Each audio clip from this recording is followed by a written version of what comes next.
You're right. Fine.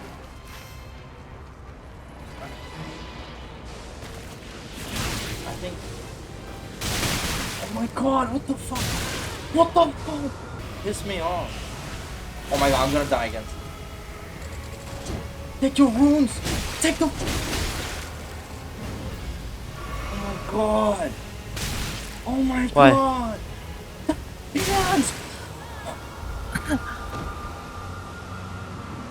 Are you fucking kidding me? Night Rain, despite its small scope and budget, has some pretty phenomenal bosses, even by From Software standards.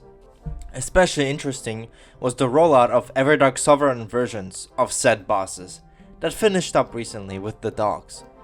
While some bosses didn't change much apart from their visuals and music, others were basically completely new boss fights. But one boss in particular, coincidentally being my favorite in the game, stands as a complete enigma in boss design and fan reception.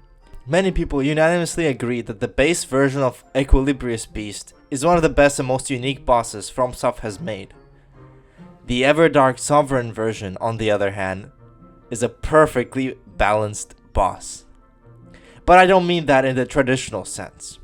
Instead, it is a perfect balance of love and hate, order and chaos, fairness and bullshittery. The base version of Libra, when the game first released, was the only Night Lord I truly struggled with beating. He has easily the most complex mechanics in the base roster, and he's even more interesting because the difficulty doesn't come from any single attack, as they're all very simple by themselves, but instead from his aggression, which results in the overlap of those attacks. Before you begin the fight, you have to make a deal with Libra. Interacting with the boss in this kind of way right before smacking the shit out of him is something I want to see more of in the future.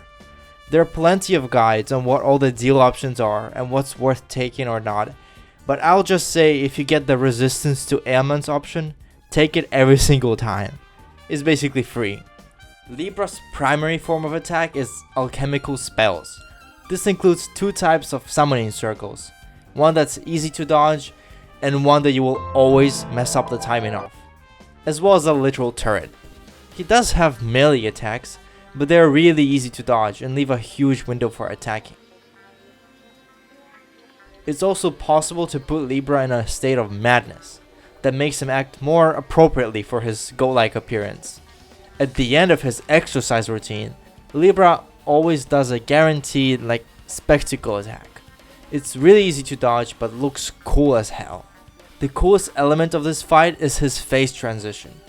The challenge switches from fighting the boss to fighting the movement controls.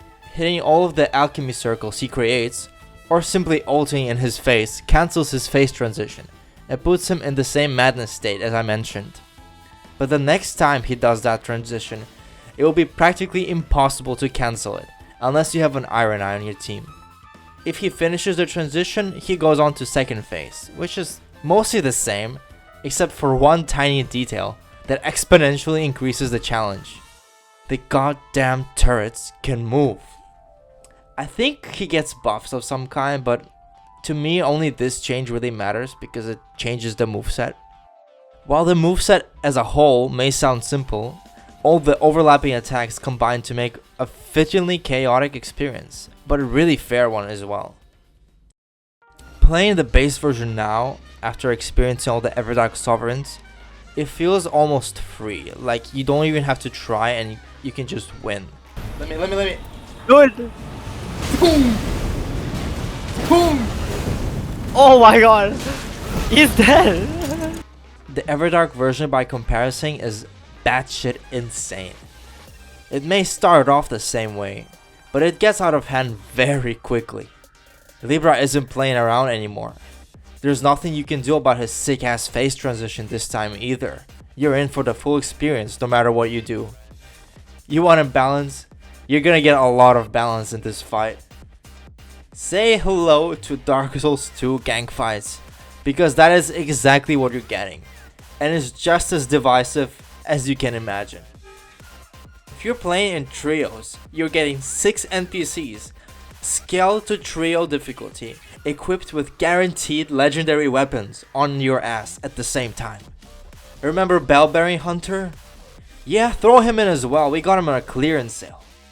I got 3 legendaries in a row in one run, and I still felt unlucky the moment I entered the fight.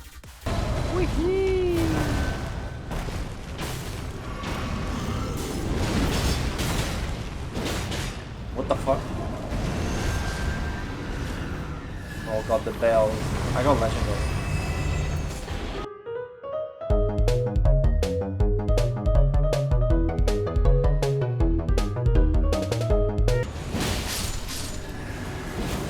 I got another legendary. What? How?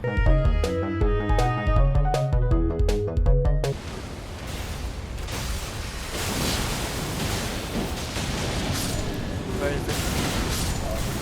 I got another legendary. What? Maverick is hammer. Ow!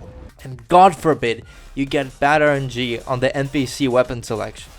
One time we had 2 wilders with great bows, on top of the existing Iron Eyes that always have bows as well. Did I forget to mention that Libra is also active at the same time, with his phase 2 moveset, aka the turrets, as well as more AoE circles than before? Did I mention that he also teleports way more than the previous fight, especially when you try to hit him? Did I mention the boatload of deals that he forces upon you without your permission, mid-fight, and almost all of them only hinder you without a single benefit? At one point, he can cause a literal riot where more than 10 entities in one boss fight can fight each other. If you were complaining about how easy the bosses were up to this point in Night Rain's life cycle, consider your prayers answered. This fight can be straight up unfair, with true combos between Libra and the NPCs sometimes, which is really infuriating because you can't do anything about it. But if all of that wasn't enough chaos for you, just listen to the music that was written for this madness.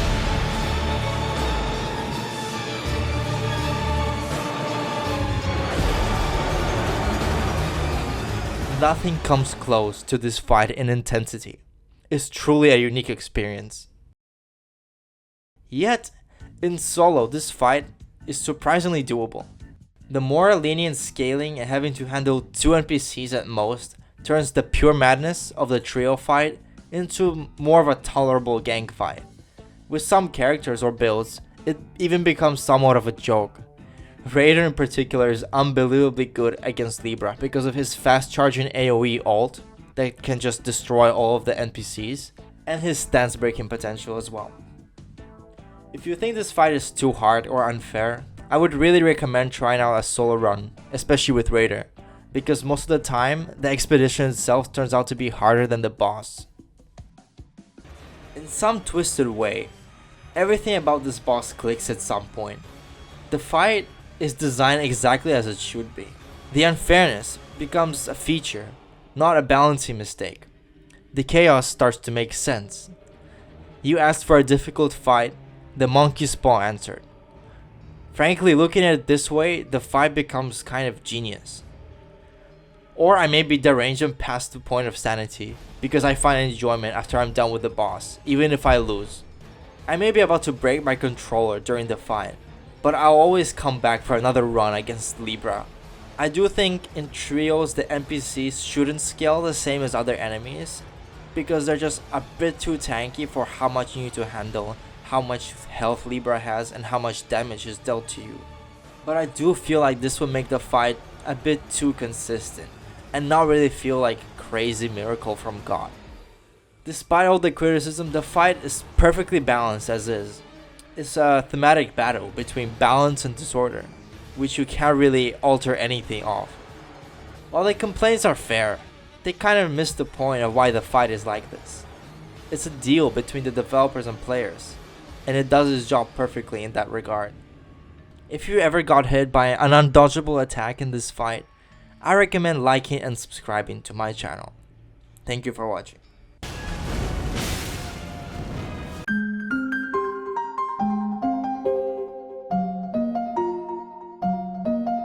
Oh my god, what the fuck, brother?